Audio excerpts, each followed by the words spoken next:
Mega Covid കഴിഞ്ഞിട്ട് 6 വർഷക്കാലമാകുന്നു. പിണറായി വിജയൻ സർക്കാർ രണ്ടാമതും അധികാരത്തിൽ വന്നു. ഇപ്പോൾ വി.ഡി. സതീശൻ സർക്കാരാണ് അധികാരത്തിലുള്ളത്. പക്ഷേ ഇതിനകത്തെ ഒരു വിഷയം എന്ന് പറയുന്നത് കോവിഡ് കാലത്ത് നമ്മൾ PPE കിറ്റ് വിവാദമൊക്കെ കേട്ടിരുന്നു. ഇപ്പോൾ വരുന്ന വിവാദം എന്താണെന്ന് വെച്ച് കഴിഞ്ഞാൽ ബ്രേക്ക് ദ ചെയിൻ എന്ന് പറയുന്ന ഒരു പദ്ധതി ഉണ്ടായിരുന്നു സർക്കാരിൻ്റെത്. അതിൽ വലിയ അഴിമതികളാണ് നടന്നിട്ടുള്ളത് എന്നുള്ള രീതിയിൽ വലിയ വിഷയങ്ങൾ വാർത്തകൾ പുറത്തേക്ക് വരുന്നുണ്ട്. എന്താണ് അതിൻ്റെ ഒരു യാഥാർത്ഥ്യം? ഇപ്പോൾ ബ്രേക്ക് ദ ചെയിൻ എന്ന് പറഞ്ഞ വലിയൊരു ക്യാമ്പയിൻ ഉണ്ടാക്കി അതിൽ നിന്ന് കുറേ ഫണ്ട് പുറത്തേക്ക് പോയിട്ടുണ്ട് എന്നുള്ള വാർത്തകളാണ് പുറത്തു വരുന്നത്. നമ്മൾ ഇതിനു മുൻപ് കേട്ടതാണ് PPE കിറ്റ് അഴിമതിയെക്കുറിച്ച്. അപ്പോൾ അതുമായി ചേർത്ത് കെട്ടാം എന്നാണ് എനിക്ക് തോന്നുന്നത്. ഒന്ന് ആലോചിച്ച് നോക്കൂ. ഇപ്പോൾ ഒരു ദുരന്തത്തെ അഭിമുഖീകരിച്ച സർക്കാർ, കോവിഡ് കാലത്ത് UDF സർക്കാരായിരുന്നു അധികാരത്തിലെങ്കിൽ കാണാമായിരുന്നു എന്നൊക്കെ പറയുന്ന ആൾക്കാരെ നമ്മൾ ഇപ്പോഴും കാണാറുണ്ട്. അപ്പോൾ കോവിഡിനെ അതിജീവിച്ചത് LDF സർക്കാരിൻ്റെ മികവ് ഒന്നുകൊണ്ട് മാത്രമാണ് എന്ന് പറഞ്ഞ് നടക്കുന്നവരും ഇപ്പോഴും ഉണ്ട്. പക്ഷേ ഈ ഇത് ക്രൈസിസ് മാനേജ്മെൻറ്റിൽ അത്യാവശ്യം നന്നായിട്ടൊക്കെ കാര്യങ്ങൾ കൈകാര്യം ചെയ്തിരുന്നു. പക്ഷേ ഈ പണമൊക്കെ എങ്ങോട്ട് പോയി? ഇപ്പോൾ KK ശൈലജ ടീച്ചർക്ക് ഉണ്ടായിരുന്നൊരു ഹൈപ്പ് എന്ന് പറയുന്നത് വളരെ വലുതായിരുന്നു. അതിനുശേഷമാണ് PPE കിറ്റ് അഴിമതിയൊക്കെ പുറത്തു വരുന്നത്. അപ്പോൾ കുറെ 3 വിലയ്ക്ക് വാങ്ങിച്ചേക്കുന്നത്, 3 ഇരട്ടി വിലയ്ക്ക് PPE കിറ്റ് വാങ്ങുന്നു, ഇതിന്റെ ക്യാമ്പയിന് ഫണ്ട് വക മാറ്റുന്നു. അപ്പോൾ നിങ്ങൾക്ക് വലുത് ദുരന്തമാണ്. കഴിഞ്ഞ ദിവസത്തെ മറ്റേ കള്ളാടി മണ്ണിടിച്ചിലിൽ രാഷ്ട്രീയവൽക്കരിക്കരുത്, ഇത് സർക്കാരിന്റെ രാഷ്ട്രീയവൽക്കരണത്തിനായി ഒരു ദുരന്തത്തെ ഉപയോഗിക്കരുത് എന്നൊക്കെ സഖാക്കന്മാർക്ക് ഓരോ പ്രസംഗങ്ങൾ നടത്തുന്നുണ്ടായിരുന്നു. അപ്പോൾ അന്ന് ഈ ആദർശമൊക്കെ എവിടെ പോയിരുന്നു എന്നുള്ള ചോദ്യം മാത്രമാണ് ബാക്കിയാവുന്നത്. ഇതിനകത്തെ ഒരു വിഷയം എന്ന് പറയുന്നത് ഇപ്പോൾ ബ്രേക്ക് ദ ചെയിൻ, എനിക്ക് തോന്നുന്നു സർക്കാരിൻ്റെ നല്ലൊരു പദ്ധതിയായിരുന്നു ബ്രേക്ക് ദ ചെയിൻ എന്ന് പറയുന്നത്. ഇതിനകത്ത് സർക്കാരിന് വലിയ ബന്ധങ്ങളൊന്നുമില്ല. അപ്പോൾ സർക്കാരിൻ്റെ താഴെയാണ് വരുന്നത്. ഇതിന് മേലിലേക്ക് ആരോഗ്യ മേഖലയുള്ള മറ്റ് സംവിധാനങ്ങളാണ് ഇതെല്ലാം കൈകാര്യം ചെയ്യുന്നത്. അപ്പോൾ ഇതിൻ്റെ ഏറ്റവും വലിയൊരു വിഷയം എന്ന് പറയുന്നത് ഇപ്പോൾ GST സഹിതമുള്ള ബില്ലുകൾ എടുക്കാൻ വേണ്ടിയിട്ട് ഒരു 4-5 തവണ അവിടെ ഓഫീസിൽ പലവട്ടം ഉദ്യോഗസ്ഥർ പോയതാണ്. ഈ ബില്ലുകളൊന്നും കിട്ടാനില്ല. എല്ലാം മറ്റേ കൈപ്പടയിൽ അതിന് 500 രൂപ, ഇതിന് 2000 രൂപ, അതിന് 10,000 രൂപ, 10,000. ഇത് ഞാൻ വെറും ഒരു കണക്കാണ്, 5,000, 10,000. ഇതിന് പകരം ലക്ഷങ്ങളാണ് ഓരോ കാര്യങ്ങൾക്കും വേണ്ടിയിട്ട് കൈപ്പടയിൽ എഴുതി വെച്ച് പണം കൈക്കലാക്കിയിട്ടുള്ളത്. അപ്പോൾ കോവിഡിൻ്റെ മറവിൽ ഇപ്പോൾ നമുക്കറിയാം ബ്രേക്ക് ദ ചെയിൻ എന്ന് പറയുന്ന പദ്ധതി എന്തായിരുന്നു എന്ന്. ഇപ്പോൾ ആ ചെയിനിനെ മുറിക്കുക, SMS പോലുള്ള പുതിയ അതായത് ക്യാമ്പയിനുകൾ വളരെ വലിയ രീതിയിലായിരുന്നു. ഇപ്പോൾ SMS എന്ന് പറയുന്ന ക്യാമ്പയിനൊക്കെ ഉണ്ടായിരുന്നു, സോപ്പ്, മാസ്ക്, അതേപോലെ സാനിറ്റൈസർ എന്നൊക്കെ പറയുന്ന, അതേപോലെ ആളുകൾക്ക് പെട്ടെന്ന് അണ്ടർസ്റ്റാൻഡിങ് ചെയ്യുന്ന കുറേ ക്യാമ്പയിനുകൾ ഉണ്ടായിരുന്നു. അതിൽ ഒന്നായിരുന്നു ബ്രേക്ക് ദ ചെയിൻ എന്ന് പറയുന്ന ക്യാമ്പയിൻ. അപ്പോൾ ഇതിൻ്റെ കീഴിലായിരുന്നു ഇത്തരത്തിലുള്ള കാര്യങ്ങൾ വന്നത്. ഇതിനു വേണ്ടി ഡോക്യുമെൻ്റ് ചെയ്യാനും മറ്റു കാര്യങ്ങൾക്കുമായിട്ട് ഒരുപാട് സംവിധാനങ്ങളുണ്ടായിരുന്നു ഇതിൻ്റെ കീഴിൽ.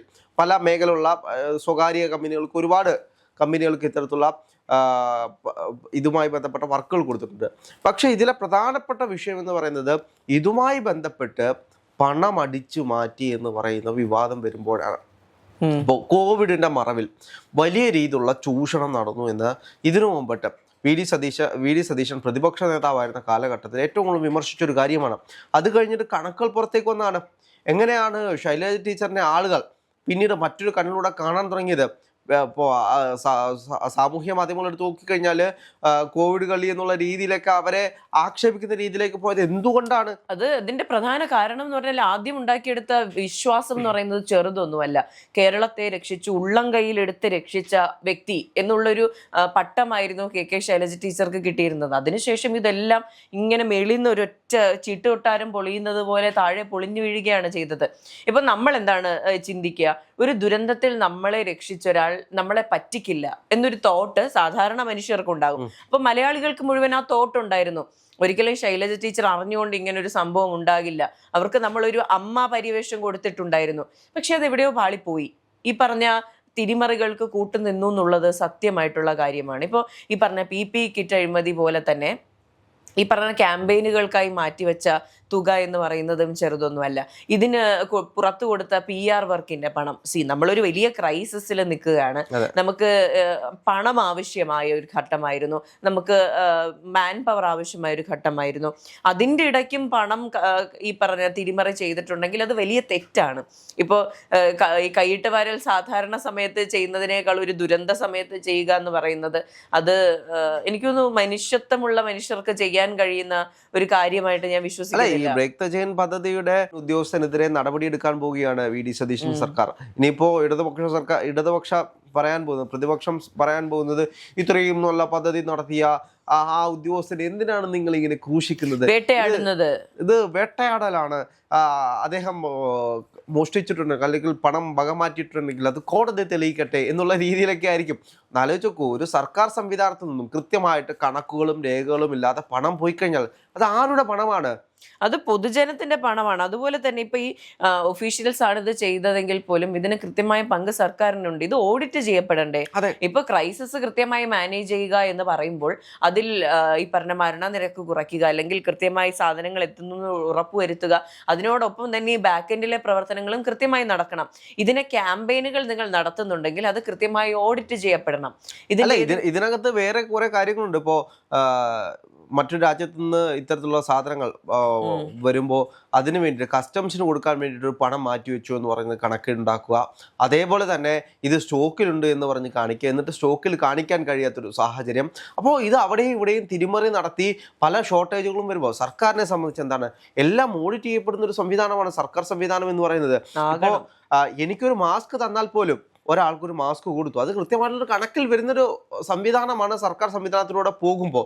ഇപ്പോൾ നമുക്കറിയാം, ഈ കോവിഡ് എന്ന് പറയുന്ന മഹാമാരി വരുന്ന സാഹചര്യത്തിൽ എല്ലാവർക്കും എങ്ങനെയെങ്കിലും ഇതിൽ നിന്നും മോചിതരാകണം. അതിനു വേണ്ടിയിട്ട് മാസ്ക്, ഗ്ലൗസ്, സാനിറ്റൈസർ ഇതുപോലുള്ളത് സർക്കാർ കൊടുക്കുന്നുണ്ട്. അതേപോലെ തന്നെ ഒരുപാട് സംഘടനകൾ കൊടുക്കുന്നുണ്ടായിരുന്നു.